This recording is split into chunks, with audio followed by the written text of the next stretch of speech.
तो भाई लोग ये गाना जोन बाटे डॉली सिंह अभी हमनी के बानी सा स्टूडियो में, तो डॉली सिंह गाना गाओ तनी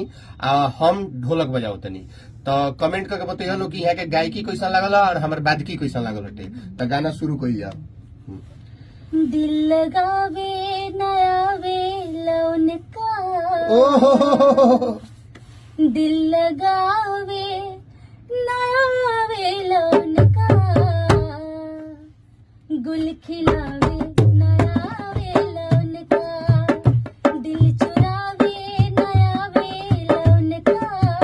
गुल खिलावे नया वे लौन का, बात के तो लगा ले दिल से, बात के तो लगा ले दिल से, बात के तो लगा ले दिल से, बात के तो लगा ले दिल से, गुल खिलावे